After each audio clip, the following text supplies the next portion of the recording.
Je n'oublierai jamais cette nuit-là. C'était l'un de ces moments qui ont commencé si petits, si innocents, mais qui se sont transformés en quelque chose de sauvage et d'inoubliable. Je m'appelle Lily et je suis juste une fille ordinaire, ou du moins je le pensais, jusqu'à ce que cette nuit change tout. Tout a commencé lorsque j'ai oublié de fermer la porte de ma chambre à minuit. Une petite erreur, et soudain, ma vie a pris un tournant que je n'avais jamais anticipé. C'était une chaude nuit d'été, le genre où l'air est épais et collant, et où l'on entend des grillons à l'extérieur de la fenêtre. J'étais allongée sur mon lit, faisant défiler mon téléphone, essayant de me détendre après une longue journée. La maison était calme, trop calme.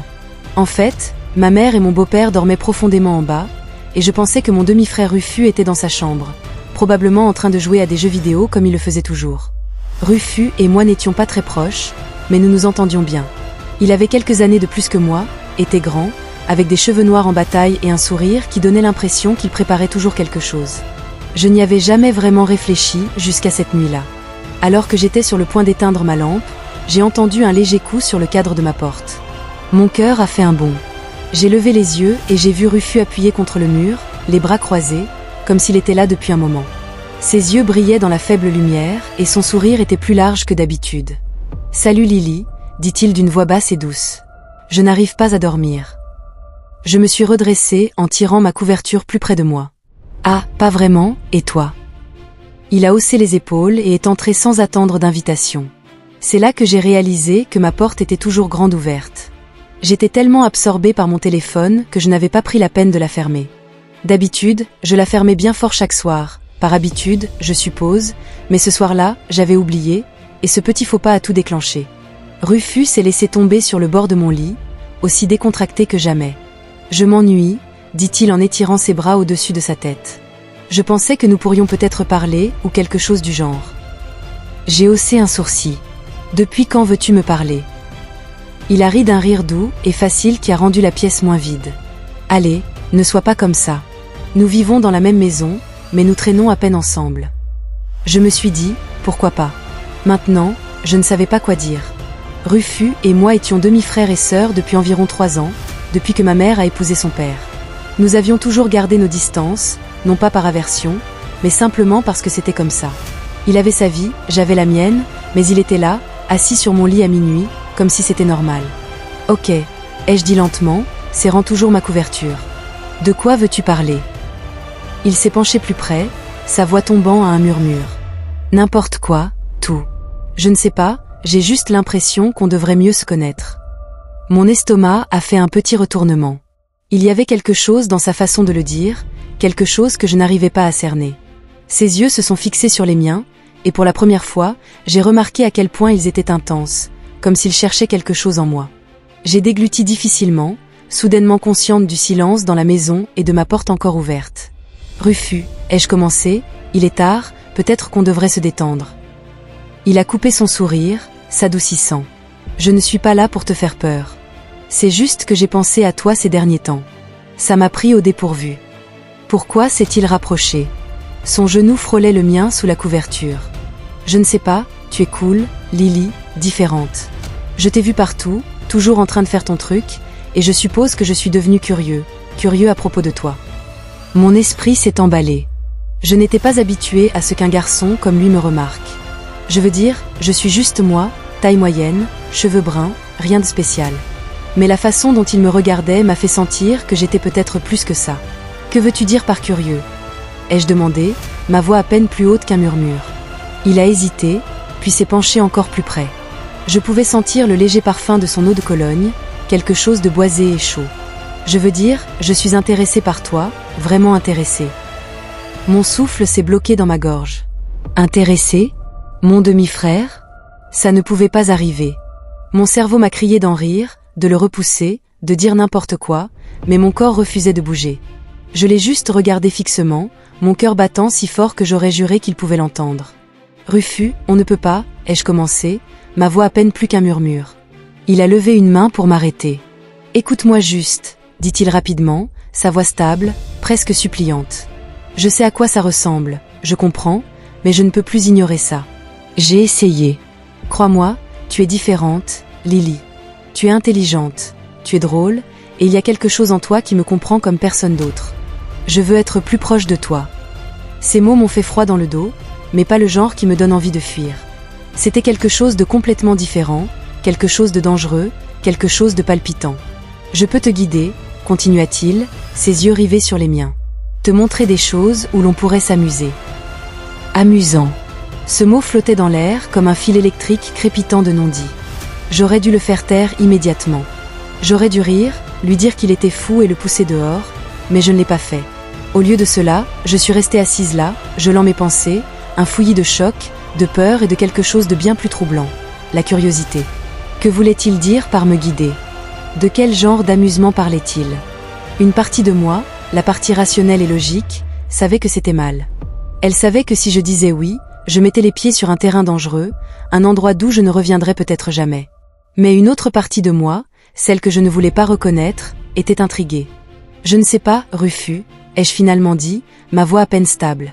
C'est bizarre. Et pourtant, je ne me suis pas levée, je ne suis pas partie. La façon dont ses yeux se sont assombris m'a dit qu'il savait exactement ce que ça voulait dire. Il a hoché la tête comme s'il s'y attendait. Ouais, je sais, mais bizarre ne veut pas dire mauvais. Écoute, je ne demande rien. Parlons plus, traînons, voyons où ça nous mène. Pas de pression, pas de pression. Facile à dire pour lui. J'avais l'impression que tout mon corps bourdonnait, comme si j'avais touché un fil sous tension.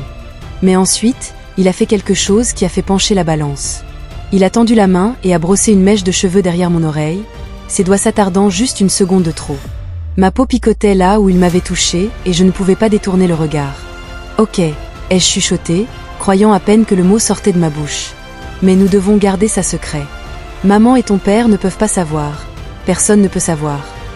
Son sourire est revenu, plus éclatant que jamais. Notre petit secret.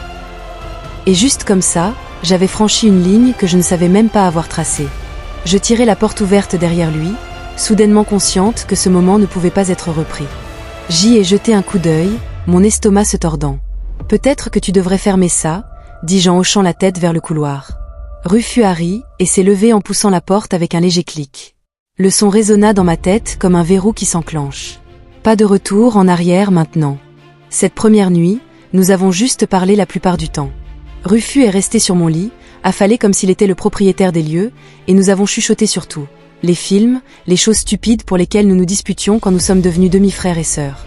Mais il y avait ce courant sous-jacent, ce non-dit entre nous qui rendait chaque mot plus lourd.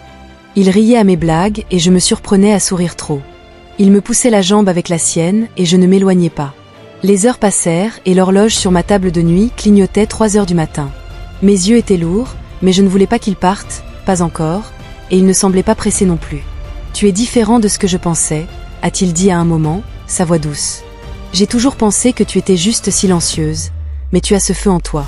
J'aime ça. » J'ai rougi en baissant la tête. « Je ne suis pas si spéciale. »« Si, tu l'es, dit-il, et la façon dont il me regardait me serra la poitrine. « Tu ne le vois pas encore, mais moi si, et je vais te montrer. » Cette promesse est restée en moi.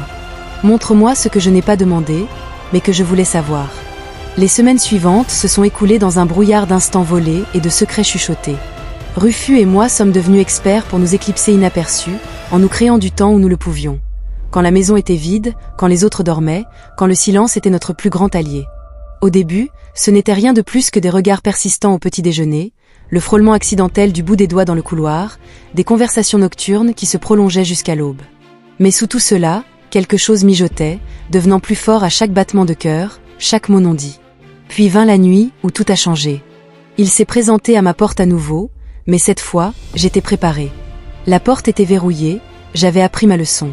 Il est entré sans hésitation, sa présence remplissant le petit espace, rendant l'air chargé d'électricité. Il s'est assis à côté de moi sur le lit, plus près que d'habitude, son genou frôlant le mien.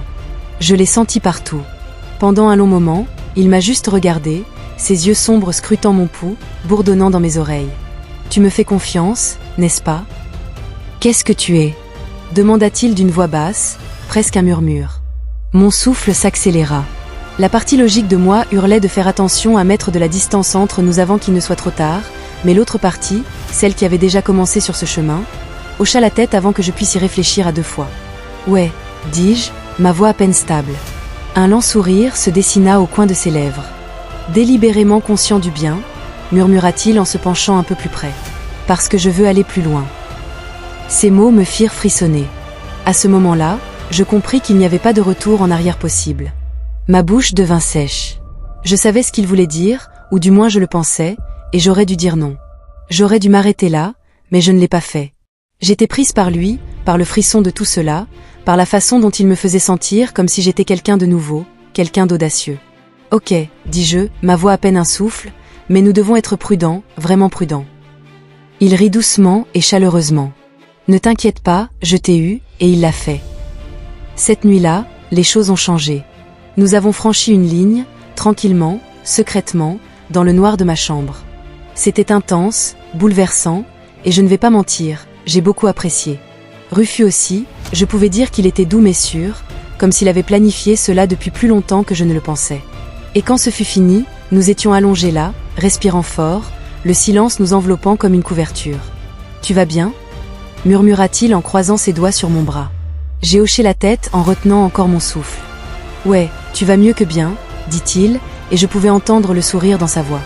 Cette nuit-là, nous avons partagé un PCT, et cela resterait entre nous. Personne ne pouvait savoir, ni nos parents, ni nos amis, pas une seule âme. Nous devions être prudents, calculés, pas de risques, pas d'erreur. Je n'allais pas laisser cela ruiner ma vie, et Rufus a juré qu'il s'assurerait que cela ne se produise pas pendant un certain temps. Nous avons joué nos rôles parfaitement le jour.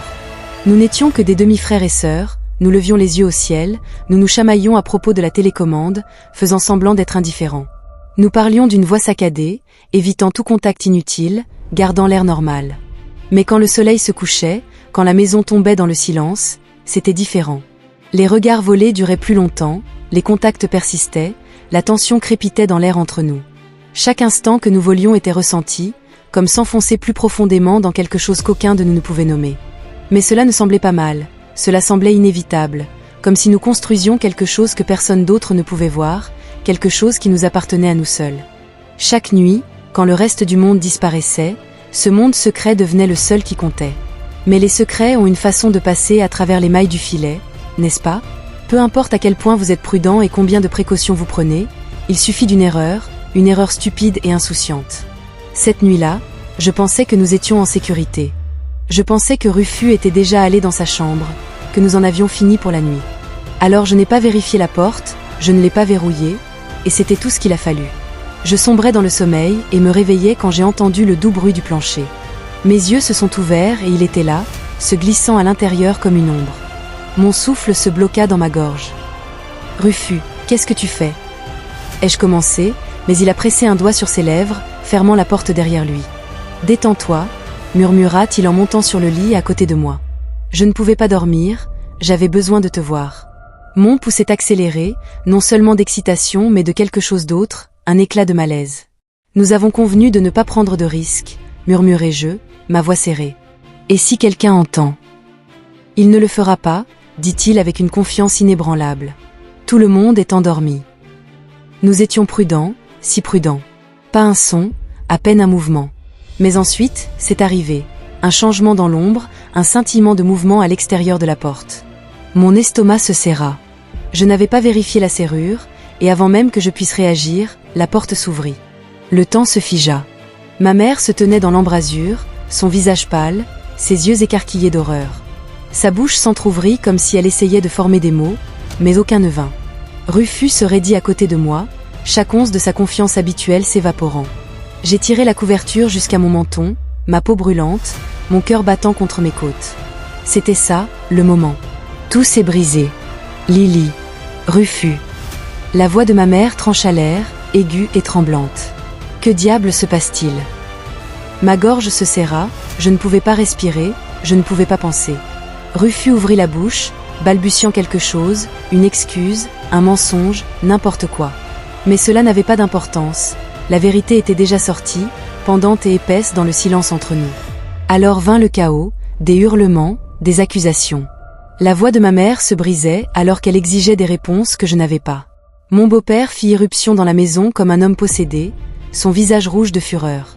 Chaque tentative que j'ai faite pour leur expliquer, pour leur faire comprendre, fut noyée par leur rage. Ma mère qualifia cela de dégoûtant et contre nature. Elle ne m'a même pas regardé pendant des jours, comme si j'étais quelque chose qu'elle ne pouvait pas supporter de voir. Rufus a à peine dit un mot, me laissant prendre la chaleur, debout là avec sa mâchoire serrée, alors que j'essayais inutilement de réparer l'irréparable. Puis vint la punition.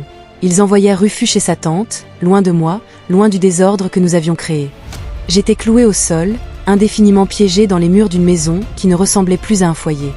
Tout ce que nous avions construit, chaque moment volé, chaque promesse murmurée, s'est brisé. Alors que j'étais allongé éveillé dans le silence suffocant de ma chambre, je n'ai pas pu m'empêcher de me demander si cela en valait la peine. Mais voilà ce que je n'ai pas regretté, pas vraiment. Ces nuits avec Rufus ont réveillé quelque chose au plus profond de moi, quelque chose de brut et indompté. Avec lui, je me sentais plus que simplement désiré, je me sentais vue, comme s'il comprenait une partie de moi dont je n'avais même pas réalisé qu'elle manquait. Son contact, sa voix, la façon dont il me regardait comme si j'étais la seule chose qui comptait au monde, c'était enivrant. Tout s'est effondré à la fin, brûlant de mille feux avant de se transformer en cendres, mais c'était réel, c'était à nous. Et même maintenant, des mois plus tard, je me surprends encore à penser à lui, me demandant s'il lui arrive de rester éveillé la nuit, se souvenant de la façon dont nous nous entendions, s'il lui arrive d'attraper son téléphone pour s'arrêter comme je le faisais, oubliant de fermer cette porte à minuit. C'était une erreur qui a tout changé, mais si j'avais la chance de revenir en arrière pour tout réécrire, je ne le ferais pas, car pendant un petit moment, il était à moi, et cela valait tout.